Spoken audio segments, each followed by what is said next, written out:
I hope all of you are fine. Welcome back to my channel Zenny Study Instruments. Here all students who are doing master or BS in English can seek help.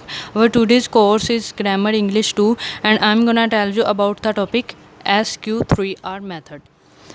Now start the topic. This article explains the SQ3R method in a practical way. ये article SQ3R method को एक अमल करके यानी कि practical way में वजाहत करता है. After reading it you will understand the basic of SQ3R study method to read and learn more effectively.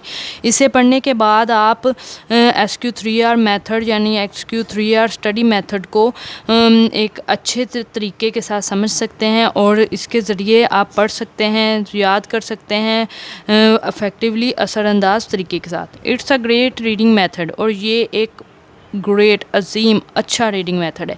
What is SQ3R method? SQ3R method है क्या?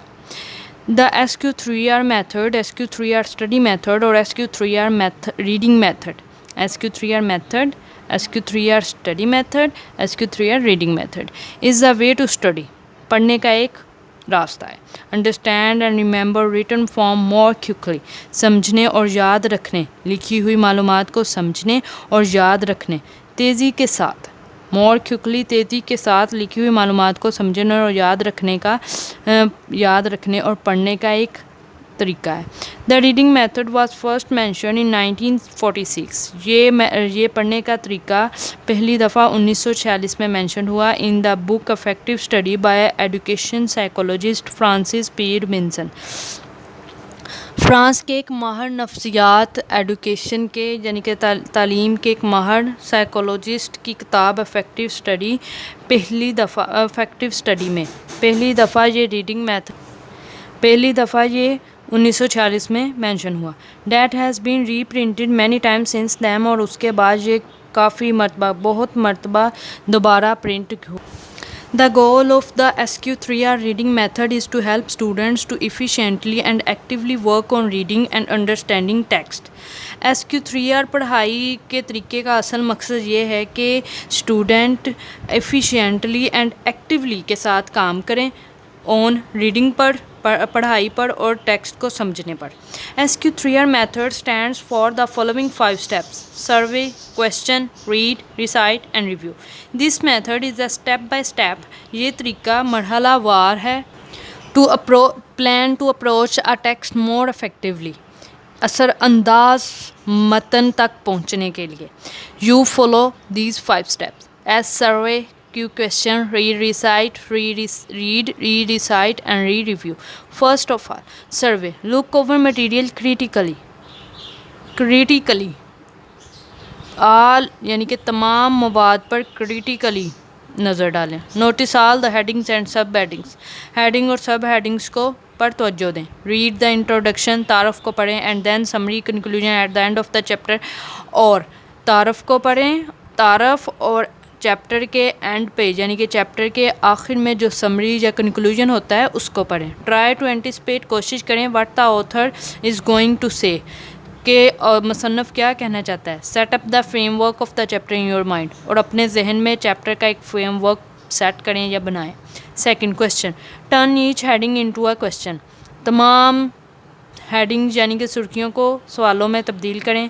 This will give you a specific purpose for reading the material. मवाद को पढ़ने के लिए ये ख़ास मकसद आपको देगा. एज एन एग्ज़ाम्पल, एक मिसाल के तौर पर in your history book when reading a paragraph heading such as the judicial branch. मिसाल के तौर पर आपकी मताले की किताब में जब आप किसी भी पैराग्राफ को पढ़ते हैं तो हेडिंग्स जो होती हैं, सुर्खियाँ जो होती हैं, वो जुडिकल ब्रांच जैसे हेडिंग जो है, जैसे कि द जुडिकल ब्रांच चेंज और इट इनटू रीड, मतलब कि इसे चैप्टर की हेडिंग को एक क्वेश्चन में तब्दील करें. What is judicial branch. Third, read with smoothness and alertness to seek answer to the question. सवालात के जवाबात को तलाश करने के लिए नरमी के साथ और तवज्जो के साथ पढ़ें. This is not a passive प्लूडिंग along each line. Her line पे ये पैसिव प्लूडिंग नहीं है, but an active search for the answers, लेकिन एक एक्टिव चुस्त तलाश है सवालों के लिए। मॉनिटर योर कंप्रीहेंशन, अपनी कंप्रीहेंशन को मॉनिटर करें।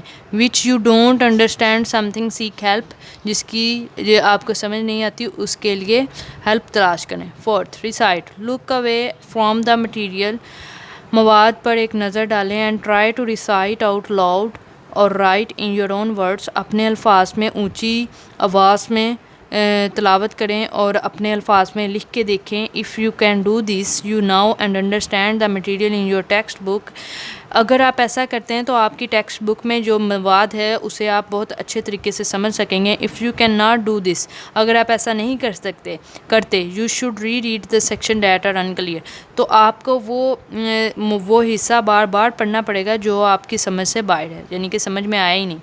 Fifth, review, read all the relevant of the text के मतलब तमाम, यानी कि मुतल्लिका टेक्स्ट के जो मतन के जो मतलब जो भी है मवाद कहीं और है या बुक में है उसे पढ़ें। रीड योर ओन क्वेश्चंस, और अपने सवालात को पढ़ें। Try to identify overall themes and relationship between concepts, और इस बात की कोशिश करें कि कॉन्सेप्ट्स के दरमियान जो थीम्स हैं या तल्लुकात हैं वो कैसे बनते हैं। This step is the most effective if you do it, अगर आप ऐसा करते हैं तो ये तरीका बहुत असरअंदाज है। आफ्टर फॉलोइंग दीज 5 स्टेप्स, इन 5 तरीक़ों को फॉलो करने के बाद you will have actively read a text, आपको दिलचस्पी होगी मतन पढ़ने में। In conclusion, by using SQ3R method you learn to read more deliberately and effectively. SQ3R method इस्तेमाल करने के बाद आप बहुत ज़्यादा डेलिब्रेटली और इफेक्टिवली पढ़ेंगे, यानी कि जो कुछ भी पढ़ना होगा उसे स्टडी करेंगे बहुत अच्छे तरीके से। गाइस, ये था आज का topic SQ3R। Thanks for watching this video. अगर ये वीडियो अगर आपके काम आई हो, ये टॉपिक अगर आपको इसने हेल्प दी हो, तो please like my video, share my video and subscribe my channel. Thanks for watching.